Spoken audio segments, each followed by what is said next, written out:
할렐루야! 오늘도 주 앞에 전심으로 예배하는 우리 성도님들의 삶에 주님의 은혜와 사랑이 가득하시기를 축복합니다. 전도서 3장 1절부터 8절까지를 보니까요, 이런 말씀이 있습니다. 하늘 아래 모든 일에는 정한 때가 있고 시기가 있는 법이다. 날 때가 있고 죽을 때가 있고 심을 때가 있고 심은 것을 뽑을 때가 있다. 죽일 때가 있고 고칠 때가 있고 허물 때가 있고 건축할 때가 있다. 울 때와 웃을 때가 있고 슬퍼할 때와 춤출 때가 있다. 돌을 던져버릴 때가 있고 돌들을 모을 때가 있고 껴안을 때가 있고 그것을 멀리할 때가 있다. 찾을 때가 있고 포기할 때가 있고 간직할 때가 있고 버릴 때가 있다. 찢어버릴 때가 있고 수선할 때가 있고 침묵해야 할 때가 있고 말해야 할 때가 있다. 사랑할 때가 있고 미워할 때가 있고 전쟁할 때가 있고 화평할 때가 있다. 아멘. 할렐루야. 제가 오늘 이 말씀을 시작으로 우리가 함께 묵상하고자 하는 한 단어가 있습니다. 뭘까요? 때죠. 때. 몸이 근질거리면 문대면 나오는 그런 때를 얘기하는 게 아닙니다. 날짜, 기한 등의 시간을 의미하는 때를 말하는 거예요. 때라는 단어는 여러 의미들을 갖고 있는데 제가 오늘 나누고자 하는 말씀에 가장 적합한 뜻이 뭔가를 이제 좀 찾아보니까요, 어떤 일을 하는데 알맞은 기회나 시기라고 말할 수 있을 것 같습니다. 즉 다시 말하면 때는 주어진 기회를 말하는 거예요. 기회. 주어진 기회를 놓치면 언제 다시 기회가 올지 우리는 알 수가 없어요.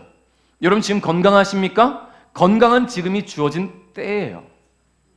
건강할 때 더 건강을 지킬 수 있도록 운동하고 건강하게 먹어야겠죠? 건강을 잃고 나서 후회한들 다시 회복되기까지 오랜 시간이 걸리거나 영영 회복하지 못할 수도 있습니다. 여러분 사랑하는 사람이 있습니까? 지금이 사랑할 때입니다. 지금이. 사랑하는 남편, 사랑하는 아내, 사랑하는 부모님과 자녀들, 사랑하는 친구들, 영원할 것 같지만 영원하지 않아요. 지금 사랑한다 말하고 아낌없이 사랑하시기를 주님의 이름으로 축복합니다. 여러분 새롭게 도전하고자 하는 일이 있다면 지금이 바로 그때예요. 인생은 마음 먹기 나름입니다. 생각만 하고 뒤로 미루면 다시 오지 않을 기회를 놓칠 수도 있다라는 거죠. 그러므로 지금이 도전할 때다라는 것을 잊지 않았으면 좋겠어요. 전윤호 시인의 시집에 세상의 모든 연애라는 시집이 있는데요, 그 시집 안에 수몰지구라는 시가 있어요. 잠시 제가 시를 한번 읊어드리겠습니다. 자꾸 내게 흐르는 마음을 깨닫고 서둘러 댐을 쌓았다. 툭하면 담을 넘는 만용으로 피해주기 싫었다. 막힌 나는 수몰지구다. 붉기 없는 아궁이엔 물고기가 드나들고 젖은 책들은 수초가 된다. 나는 그냥 오석처럼 가라앉아 내 생각에 잠기고 싶었다. 하지만 예고 없이 태풍은 오고 소나기는 내리고 흘러넘치는 미련을 이기지 못해 수문을 연다. 콸콸 쏟아지는 물살에 수차가 돌고 나는 충전된다. 인내심과 과부하가 걸리지 않기를, 꽃피는 너의 마당이 잠기지 않기를, 전화기를 끄고 숨을 참는다. 때를 놓친 사랑은 재난일 뿐이다. 이 시의 마지막 문장이 굉장히 가슴을 먹먹하게 합니다. 때를 놓친 사랑은 재난일 뿐이다. 여러분 인생 속에 때를 놓쳐서 후회하는 일들이 간혹 있지요.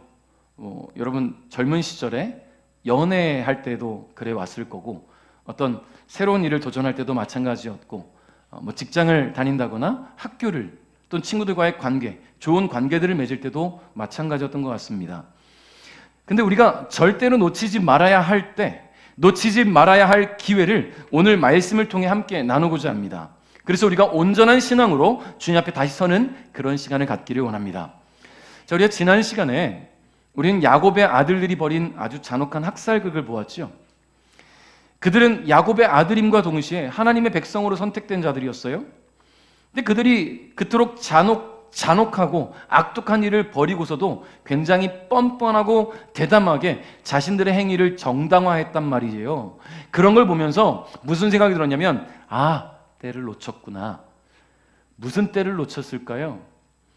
이 야곱의 자녀들이 자라날 때, 자라나는 과정에 바른 신앙의 교육의 때를 놓친 거예요.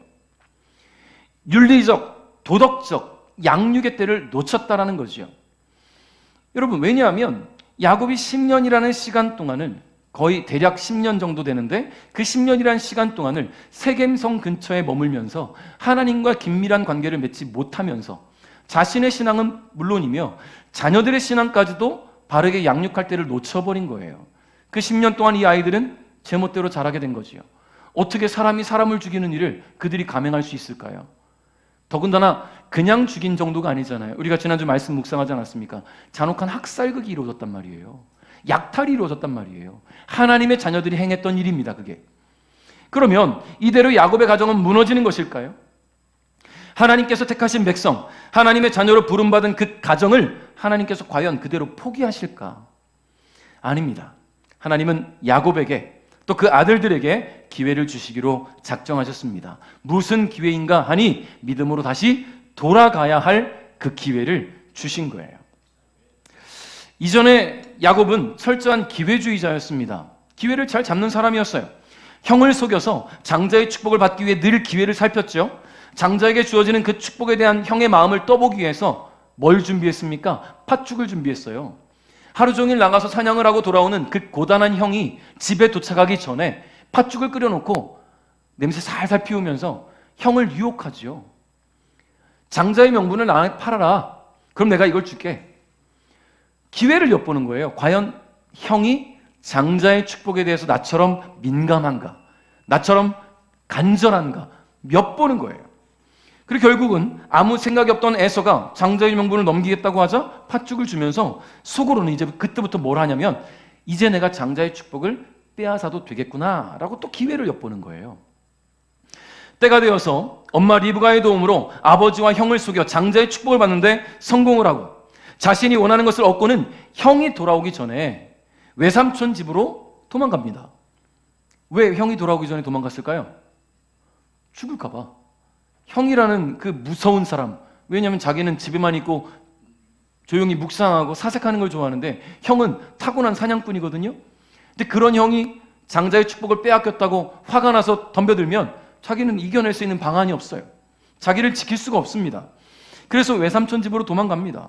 그곳에서 외삼촌의 목장에서 일을 해요. 거기서 2명의 아내 그리고 2명의 또 다른 첩을 얻게 되죠. 레아와 라헬을 얻어서 결혼을 하게 되고 또 거기서 또 그냥 잘 지내느냐 외삼촌을 속여요. 속여서 자신의 재산을 불립니다. 기회를 엿보는 사람이었어요. 그리고 기회를 보다가 다시 고향으로 돌아가겠다라고 얘기하고 그것을 나오게 되지요. 여러분, 그리고 20년 만에 에서를 만나러 가게 될 때는요, 가족들 먼저 야복강을 건너게 한 뒤에 홀로 기도하다가 하나님의 사자를 만났어요. 그를 붙들고 늘어져서 싸우면서 하나님의 사람으로 인정을 받게 됩니다. 그리고는 두려움 없이 형을 만나 용서를 구하고 20년 만에 화해를 이루게 되죠. 자, 그런데 야곱은요, 있어야 할 때와 나가야 할 때, 속여야 할 때와 도망가야 할 때를 굉장히 잘 알았어요. 기회주의자였기 때문이지요. 그는 주어지는 기회는 놓치는 법이 없었습니다.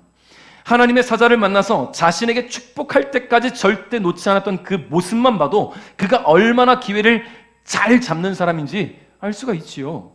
그런데요, 에서와 화해 이후 그는 있어야 할 곳에 있지 않았어요? 가야 할 곳으로 가지 않았습니다. 야곱이 외삼촌 라반의 집을 나올 때 하나님은 야곱에게 분명히 말씀하셨거든요. 창세기 31장 13절인데요. 한번 읽어볼까요? 시작.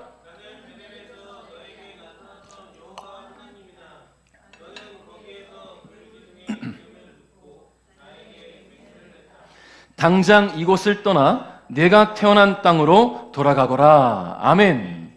태어난 땅으로 돌아가라고 했어요, 하나님께서. 근데 야곱이 어떻게 했나요? 형 에서와 화해하고 나서 고향으로 가지 않았습니다. 그는 세겜성에 정착해서 그곳에 정착을 지냈어요. 근데 그 지낸 기간이 잠깐이 아니라 거의 10년가량을 거기서 살았단 말이에요. 말씀에 순종하지 않고 은혜의 품을 떠나 세상에 머물렀단 말입니다. 그로 인해서 무슨 일을 겪었습니까? 사랑하는 딸 디나가 큰 수치와 상처를 입었고요. 사랑하는 아들들이 살인자와 강도가 되는 끔찍한 일을 경험하게 되죠. 이제 야곱에게 다시 기회가 주어졌습니다. 지금까지의 모든 기회는 야곱 스스로가 자신의 유익과 평안, 행복을 위해 잡아왔던 것이라면 이제 주어지는 기회는 하나님께서 친히 주신 기회예요. 야곱으로 하여금 다시 하나님의 사람으로 설 수 있는 기회를 하나님께서 주신 겁니다. 우리 1절 말씀, 본문 1절 말씀 한번 읽어볼게요. 시작.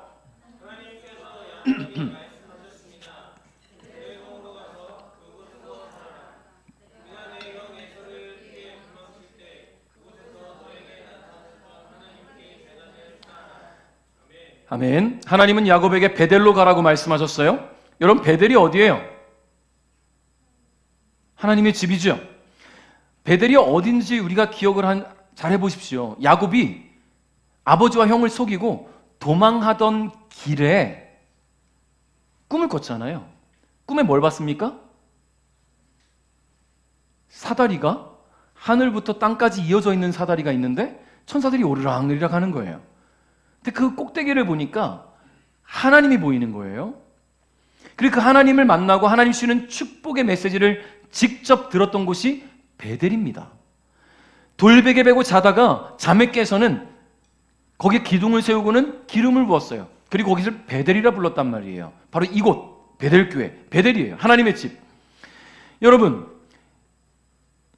야곱이 그때 이 돌기둥을 세우고 나서 기름을 붓고 베델이라 부르면서 뭐라고 맹세했냐면 창세기 28장 20절부터 22절에 한번 볼까요? 뭐라고 맹세하는지? 시작. 하나님께서 저와 함께하여 주시고 이 여행길에서 저를 지켜주시고 먹을 음식과 입을 옷을 주셔서 무사히 아버지의 집으로 돌아갈 수 있게 해주시면 여호와를 저의 하나님으로 섬기겠습니다. 내가 기둥처럼 세운 이 돌은 하나님의 집이 될 것입니다. 하나님께서 저에게 주신 모든 것의 10분의 1을 하나님께 바치겠습니다. 아멘.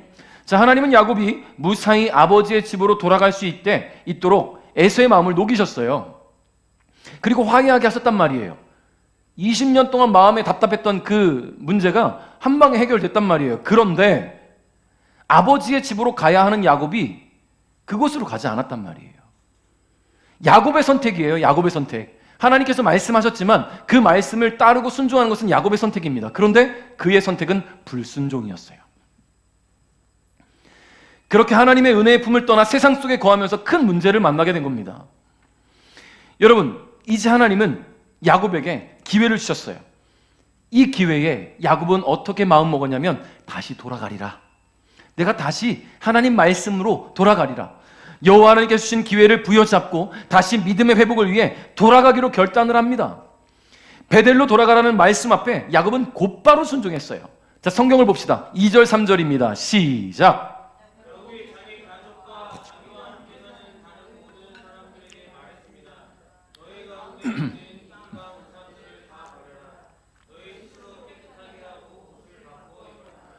여기를 떠나 베델로 가자. 그곳에서 하나님께 제단을 쌓을 것이다. 그 하나님께서는 내가 괴로움을 당할 때에 나를 도와주셨으며 내가 어디를 가든지 나와 함께 하셨다. 아멘. 자, 야곱은 하나님 말씀대로 고향에 가지 않고 세겜성에 정착했지만 그곳에서 사랑하는 자녀들로 인해 큰 어려움을 겪었습니다. 그러고 나서야 하나님의 사람으로서 말씀에 순종하는 것이, 그런 삶이 얼마나 중요한지, 하나님의 은혜의 품이 얼마나 소중한지 이제 기억하게 되는 거예요. 문제를 만나고 나서야. 여러분, 우리나라 속담 가운데 이런 말이 있죠. 소 잃고 외양간 고친다. 고치면 뭐예요? 소는 이미 없어졌는데. 소는 이미 없어졌는데 외양간 잘 고쳐놓으면 건넌방으로 쓸 거예요? 외양간을? 아니잖아요. 이미 후회해도 방법이 없어요. 여러분, 우리의 신앙도 마찬가지입니다. 우리의 신앙도 무너지기 시작할 때 다시 부여잡고 다시 돌아가야 돼요. 나의 신앙에 흔들리게 하는 요소들이 뭔지를 찾아야 됩니다. 내가 하나님 앞에 온전히 기도하지 못하고 말씀 가운데 나가지 못하고 예배하지 못하게 방해하는 그 요소들이 뭔지 찾아야 된단 말이에요. 돌아가야 되는데 돌아가지 못하면 어느새 나도 모르게 주님과의 관계가 서먹서먹해질 거예요. 서먹서먹해지면 멀어지겠죠. 멀어지기 시작하면 다시 되돌릴 수 없어요. 돌이킬 수 없어요. 여러분, 제가 전에 잠깐 얘기했던 것 같은데, 제가 전에 사역했던 교회 청년 하나가 군대까지 갔다 오고 나서 복학을 했던 친구니까 한 26, 7 되는 친구였는데 한 달에 한 번씩 가정 월예배가 있다고 얘기를 했었던, 기억나십니까? 한 달에 한 번씩 월예배를 하는 거예요. 다음 달에 대한 계획에 대한 보고, 아버지와 어머니와 누나와 자기 넷이 앉아가지고 한 달에 한 번은 무조건 자취하다가도 와야 된대요. 모여가지고 토론을 하는 거죠. 한 달 동안 어떻게 살아왔는지, 그리고 한 달을 어떻게 살아갈 것인지에 대해서 나누는 거예요. 여러분, 학창 시절에 너무 싫었다는 거예요. 이게 뭐 하는 건가? 그런데요, 성장하고 보니까 그 시간들이 계속 있으니까 부모님과 관계가, 유대 관계가 끈끈해지는 거예요. 계속. 누나와의 관계, 요즘 그런 말 많이 하잖아요. 현실 남매라고 하잖아요. 그런 게 전혀 없어요. 저희도 그래요. 현실 남매 아니고 우린 이상적인 남매, 죄송합니다만. 아무튼 그런 관계들이 유지되기 위해서는요, 지금 내가 뭘 놓치고 있는가를 발견해야 되겠죠. 신앙도 마찬가지라는 거예요. 여러분, 여러분의 가정 안에 신앙이 바로 세워질 수 있도록 흔들리고 있는 마음들이 있다면, 멈춰서고 있다면 다시금 깨달으십시오. 발걸음을 움직이십시오. 하나님이 어떤 분이신지, 괴로움 가운데 있을 때 그분이 어떻게 자신을 위로하시고 어떻게 회복하셨는지, 가야 할 길을 알지 못할 때 어떻게 길을 인도하셨는지, 야곱은 이제 깨닫기 시작한 거예요. 그는 여호와 하나님 말씀을 듣는 순간 깨닫고 회개하고 돌아가기로 결단했습니다. 성도 여러분, 부모는 집 떠난 자식을 노심초사 걱정합니다. 하나님의 마음이 부모의 마음과 같지 않겠어요? 아니, 그보다 더 하겠지요. 하나님의 사람들이 있어야 할 곳에 있지 않을 때, 하나님을 삶의 우선순위로 두지 않고 자신의 유익과 만족을 위해 그렇게 선택하고 길을 걸어갈 때 주님은 다시 돌아오기를 기다리십니다. 그러므로 돌아가야 할 때를 놓치지 않기를 주님의 이름으로 축복합니다. 4절 5절을 읽어볼게요. 시작.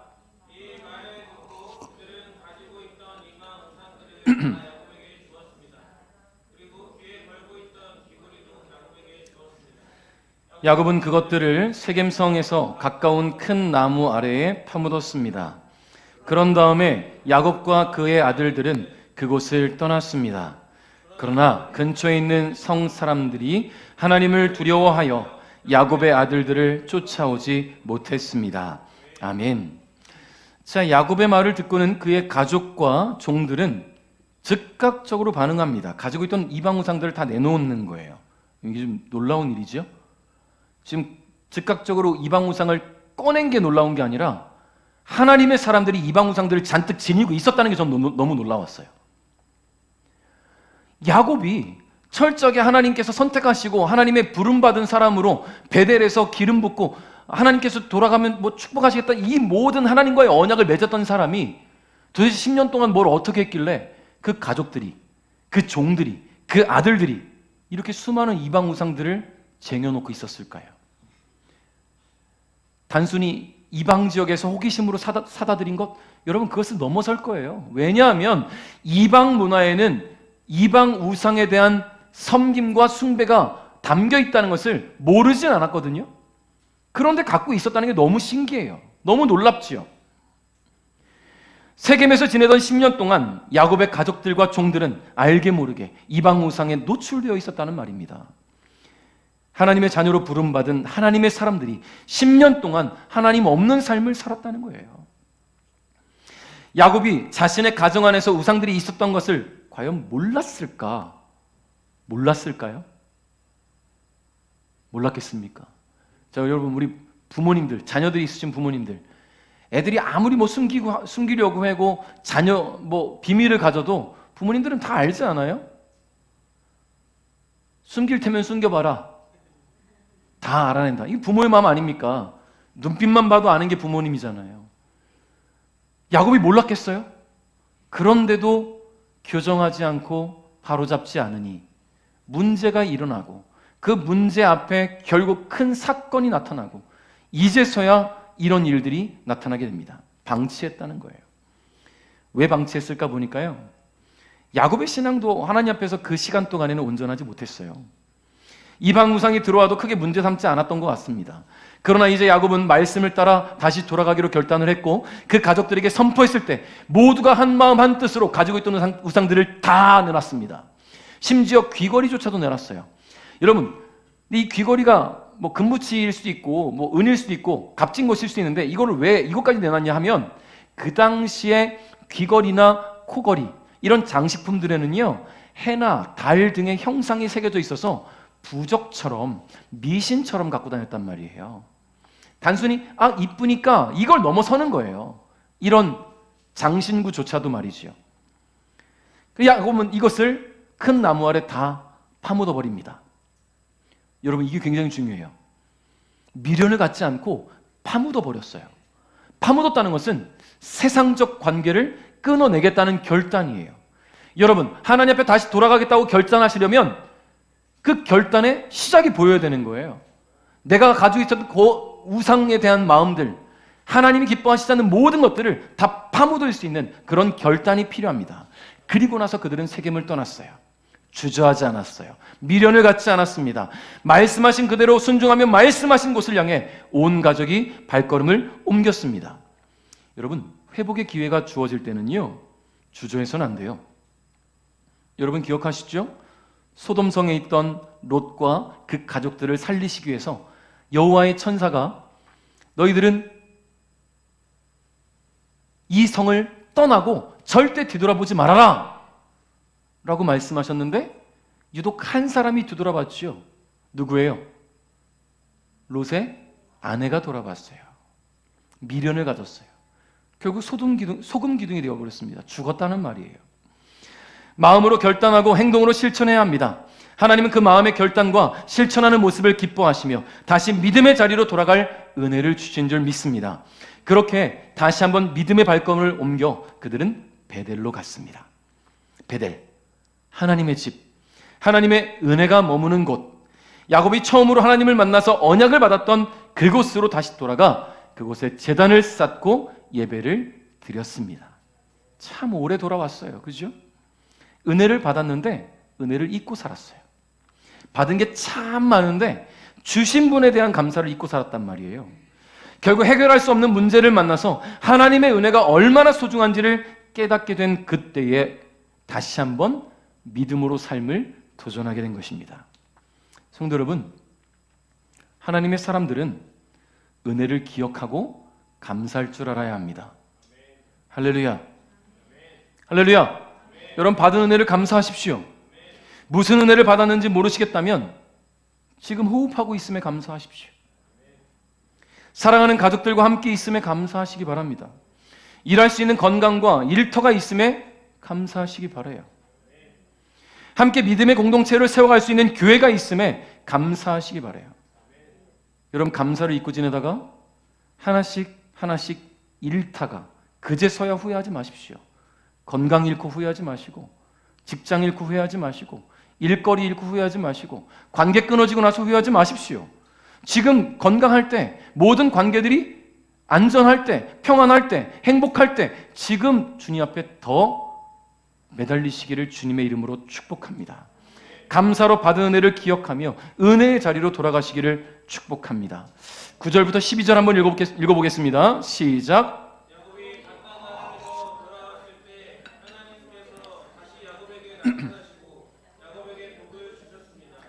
하나님께서 야곱에게 말씀하셨습니다. 내 이름이 야곱이지만 이제 다시는 내 이름을 야곱이라고 부르지 않을 것이다. 그러고는 그를 이스라엘이라고 부르셨습니다. 하나님께서 야곱에게 말씀하셨습니다. 나는 전능하신 하나님이다. 너는 많은 자녀를 낳고 큰 나라를 이루어라. 너는 많은 나라와 왕들의 조상이 될 것이다. 나는 아브라함과 이삭에게 준 땅을 너와 내 자손에게 주겠다. 아멘. 저는 이 말씀을 보면서 하나님에 대해 다시 한번 묵상합니다. 하나님은 참 대단히 인내심이 있으신 분이구나. 하나님은 정말로 인내심이 가득한 분이구나. 아니, 인내심을 넘어서 사랑으로 꽉 차 있구나. 그게 하나님이구나 라는 생각을 하게 돼요. 명령하신 곳으로 가지 않고 10년 동안이나 제멋대로 살아온 야곱이란 말이죠. 근데 어떻게 다시 축복을 하시겠다고 약속을 하실 수 있는지, 도대체 하나님의 사랑의 한계는 어디까지일까 묵상해 보게 되는 거예요. 여러분, 누가복음 15장에 탕자의 비유를 통해서 하나님의 사랑에는 한계가 없다라는 것을 묵상할 수 있어요. 아버지가 아직 버젓이 살아계신데도 불구하고 자신이 받을 유산을 땡겨달라고 아버지를 꼬셨죠? 때를 썼어요. 그리고 유산을 받자마자 이 둘째 아들은 아버지의 간섭이 싫어서 외국으로 떠나버립니다. 자기 멋대로 사는 거예요. 먹고 싶은 거, 하고 싶은 거, 놀고 싶은 거 다 하고 삽니다. 그러다가 그 많은 돈을 유흥으로 다 날려버리고 거짓골을 하고 나서 다시 돌아온 그 못된 아들을 아버지는 눈물로 안아줬어요. 그래도 양심은 있던 터라 나는 아버지 집에서 종으로 살겠습니다 했는데 아버지는 어때요? 네가 왜 종이야? 넌 내 아들이지. 네가 어떤 꼴을 하고 와서 넌 내 아들이지. 여러분, 하나님은 그런 분이에요. 야곱을 언약 백성으로 택하신 하나님의 결정에는 후회하심이 없었습니다. 뭘 하다 왔는가, 어디에서 어떻게 살다 왔는가는 중요하지 않아요. 지금 기회가 주어졌을 때 즉각 순종하고 돌아선 그 마음을 기뻐하셨던 겁니다. 그렇습니다. 하나님은 하나님의 사람들이 믿음의 자리에, 은혜의 자리에 머물러 있기를 원하셔요. 그러나 세상에 머물면서 자신이 원하는 삶을 누리고 즐기며 살아가고자 하는 우리는 때로 하나님의 은혜를 잊어버린 채 살아갑니다. 아니요, 잊어버리려고 합니다. 기억하고 싶지 않을 때가 있지요. 왜냐하면 하나님의 은혜를 기억하고 떠올리면 지금 자신의 삶이 얼마나 하나님 앞에 죄송스러운지 깨달아지니까, 가책이 느껴지니까, 찔리니까. 그 은혜가 너무나 가득한데 기억하면 내가 지금 신앙생활 제대로 못하고 있음이 찔리니까, 기도하지 않는 게 찔리니까, 말씀 보지 않는 게 찔리니까, 예배하는 자리에 있지 않는 게 찔리니까, 그리고 은혜를 기억하지 않는 거예요. 하나님께서 내게 주셨던 그 수많은 은혜들을 자꾸만 잊어버리는 거예요. 찔리니까. 여러분, 찔릴 때 잘하셔야 돼요. 찔릴 때 회개하셔야 돼요. 찔릴 때 돌아오셔야 됩니다. 찔리니까 기억하지 않는 게 아니라 찔릴 때 돌아와야죠. 걷잡을 수 없도록 멀어지면 어떻게 합니까? 다시 못 돌아오면 어떻게 할 거예요? 여러분, 야곱이 경험한 일들을 잊지 않기 바랍니다. 야곱이 어떤 일들을 경험했는지 우리가 말씀을 통해 묵상했던 것들을 잊지 않기를 바랍니다. 하나님은 당신의 백성이 있어야 할 자리에 있을 때 축복하시지만 당신의 백성이 있어야 될 자리를 채우지 않을 때, 그곳에 있지 않을 때, 순종하지 않고 멋대로 살아갈 때, 그가 가는 길이 하나님과 멀어지는 길이라면 반드시 개입하셔요. 하나님의 개입, 간섭이라는 표현 한번 써볼까요? 여러분, 우리 청소년기를 다 지내보셨잖아요. 이제 막 사춘기 때 다들 사춘기 겪어보셨죠? 내가 내 삶의 주인이라는 의식이 더 막 충만해질 때 아닙니까? 뭐든 내가 선택하고 내가 하고 싶은 대로 하고 싶은 그때, 그 모습들 때문에 내가 학업이 떨어지고 뭔가 집안에 소홀해지기 시작할 때, 부모님이 도저히 안 되기 시작하면, 안 된다고 느껴지면 뭐가 나옵니까? 간섭이 시작되는 거예요. 부모님의 간섭이. 부모님의 간섭이 시작되면 내가 하고 싶은 대로 못할 수 있어요. 근데 부모님의 간섭이 그 아이를, 그 자녀를 옥죄 위기에 사는 간섭이 아님을 여러분 다 아시잖아요. 여러분 이제 부모들이 돼 보니까 느껴지는 거 아닙니까? 간섭이 내 아이를 망치기 위한 간섭이 아니라, 내 아이를 옥죄 위고 올가미에 몰아넣기 위한 간섭이 아니라, 내 아이가 바로 자라고 건강하게 성장하고 망가지지 않게 하기 위한 간섭이잖아요. 하나님이 그래요. 하나님의 간섭이 시작될 때 여러분 어떤 일을 어떻게 만날지 우리는 알 수 없어요. 종종 제 아내가 저한테 그런 얘기를 합니다. 하나님의 은혜를 너무나 직접 경험을 많이 한다고. 간섭하시는 것들을 많이 경험했어요. 앞에 산 증인이 있잖아요. 그러니 그 간섭이 사랑으로 남아있을 때, 사랑과 인자로만 남아있을 때 잘 돌아오십시오. 할렐루야. 여러분, 하나님의 개입은 우리를 절망 속으로 끌어내리기 위함이 아닙니다. 우리를 나락으로 떨어뜨리기 위함도 아닙니다. 다시 하나님 품으로 온전히 걸어가게 하시기 위한 하나님의 은혜라는 것을 기억하십시오. 해결되지 않는 문제를 만날 때 하나님을 원망하는 사람들이 있어요. 왜 내 삶은 이렇게 안 돼? 왜 나는 하는 것마다 안 되지? 왜 나를 미워하는 사람들이 있지? 왜 내 관계는 이렇게 꼬여 있지? 왜 나는 이렇게 마음이 어렵지? 왜 일은 없지? 여러분, 원망하기 전에 나를 돌아보세요. 내가 하나님과 지금 잘 풀려 있는가? 하나님과 지금 형통한가? 오래전 이야기를 다시 한번 해볼까요? 원로 목사님이 가르치셨던 얘기. 하나님과 통하면 신통하면 인통하지요. 인통하면 물통하고, 그 물통하면 만사형통이라고 하잖아요. 이게 저희 학교 지금은 돌아가신 홍찬한 목사님께서 가르치셨던, 저는 어렸을 때부터 원로 목사님 통해서 들어왔던 거라 학교 와서 듣고 나서 너무 깜짝 놀랐어요. 이게 학교에서도 이런 얘기를? 노래를 부르셨거든요. 항상 홍찬한 목사님 어떻게 했냐면, 신통하면 인통하고 인통하면 물통하니 통토동 만사형통. 여러분, 하나님과 통해야 사람이 통하는 거예요. 그래서 사람과 통하기 시작하면 물질이 통하기 시작합니다.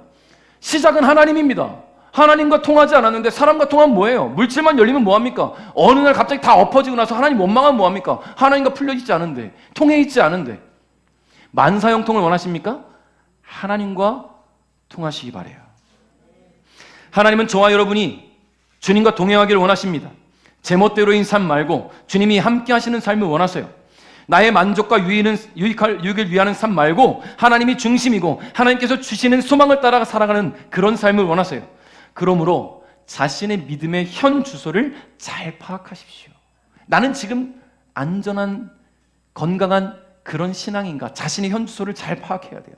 주님 뜻대로 온전히 살아가고 있지 못하다면 지금 다시 돌아가야 할 때임을 잊지 않기를 바랍니다. 주어진 기회를 놓치지 않고 무너진 신앙을 회복하여 주님이 예비하신 은혜 안으로 들어갈 수 있기를 주님의 이름으로 축복합니다. 말씀을 맺겠습니다. 하나님은 저와 여러분을 너무나 사랑하시죠. 하나님의 사랑은 그 누구도 끊을 수가 없어요.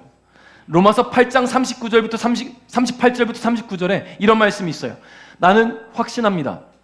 죽음이나 생명이나 천사들이나 하늘의 권세자들이나 현재 일이나 장래 일이나 어떤 힘이나 가장 높은 것이나 깊은 것이나 그 밖에 어떤 피조물이라도 우리를 우리 주 그리스도 예수 안에 있는 하나님의 사랑에서 끊을 수 없습니다. 할렐루야. 할렐루야. 여러분, 그 무엇도 하나님과 우리의 관계를 끊어낼 수 없어요. 우리가 하나님 말씀대로 행하지 않고 예배의 자리에 나오지 않고 기도의 자리에 나오지 않고 삶의 모든 선택과 집중이 자기 자신에만 머물러 있더라도 하나님은 그런 우리가 다시 주님을 찾고 주님의 은혜의 품으로 돌아오기를 기다리십니다. 그 어떤 것도 우리를 향한 하나님의 사랑을 끊어낼 수 없어요. 그 어떤 것에는요, 우리의 감정도 있겠고 우리의 관심사도 있겠고 우리가 맺고 살아가는 수많은 관계와 우리와 육계적으로 얽혀있는 수많은 모든 것들이 포함됩니다. 다시 말해서 이 세상에 우리가 살아가면서 경험하는 모든 것들, 그 어떤 것들도 하나님의 사랑을 끊을 수 없다는 거예요. 기억하십시오. 주님을 향한 마음을 혹시라도 닫고 있었다면 오늘 활짝 펼치시기 바랍니다. 만족과 유익을 위해, 성공과 행복을 위해 인생길을 걸어가고 있었다면 이제 유턴하십시오. 하나님의 만족과 기쁨을 위해, 주님이 주시는 형통과 평안을 위해 여러분이 남은 인생을 믿음으로 도전하는 우리 베델 가족 여러분 될 수 있기를 주님의 이름으로 축복합니다.